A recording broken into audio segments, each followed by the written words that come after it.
बिस्मिल्लाहिर्रहमानिर्रहीम, अस्सलाम वालेकुम, welcome back to my channel. आज मैं कलेजी बनाने जा रही हूँ जो कि झटपट सी बनानी है हमने। जैसा कि बकरा ईद पे सबसे पहले घर में कलेजी ही बनती है। स्टार्ट कर लेते हैं अपने इंग्रेडिएंट्स से। मीडियम साइज़ के 3 टमाटर ले लेने हैं, उनको ब्लेंड कर लेना है। 3 मीडियम साइज़ के अनियन ले लेंगे और उनको चॉप कर लेंगे या फिर आप कद्दूकश कर लें।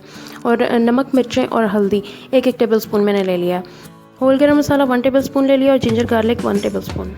यहाँ पे मैंने सिरका ऐड कर दिया पानी में और इसको कलेजी मैंने हाफ़ के जी ले लिया। इसको मैंने 1-2 दफ़ा पानी से धो लिया, सिंपल पानी से। उसके बाद मैंने इसको सिरके वाले पानी में भिगो दिया। जब तक हम मसाला बनाते हैं तब तक ये इसको हम भिगो के रखेंगे। यहाँ पे मैंने ऑयल गरम कर लिया है 4 टेबल स्पून्स और इसमें मैंने ऐड कर दिया है अनियन को। अब इसको हमने लाइट गोल्डन ब्राउन कलर देना है और उसके बाद हम इसमें चॉप्ड लहसुन अदरक शामिल कर देंगे। अच्छा, यहाँ पे इसको 10 मिनट हो गए हैं और ये गोल्डन ब्राउन कलर की तरफ आ गया। अब इसमें हम वो लहसुन अदरक जो चॉप्ड है वो ऐड कर देंगे और इसको भी थोड़ा सा भून लेंगे, 1-आध मिनट इसको देंगे।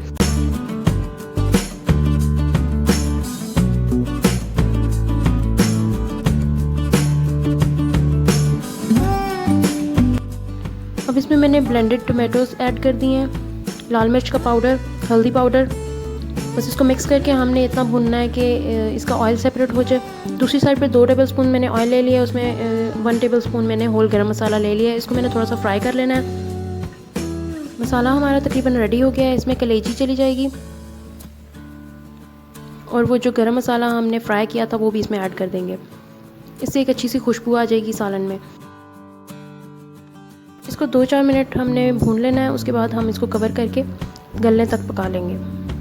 तक के प्रोसेस में मैंने इसमें नमक ऐड नहीं किया था, जो कि मैं लास्ट में ऐड करूँगी, वरना कलेजी हमारी सख्त हो जाएगी। अब ये गल चुकी है तो मैंने इसमें नमक ऐड कर दिया है और इसको कवर करके लो फ्लेम पे रख देना है हमने 5 मिनट के लिए। और मज़ेदार सी कलेजी रेडी हो गई है। आप भी रेसिपी ट्राई करें, चैनल को सब्सक्राइब करें, वीडियो अच्छी लगी हो तो लाइक और शेयर करें। Thanks for watching.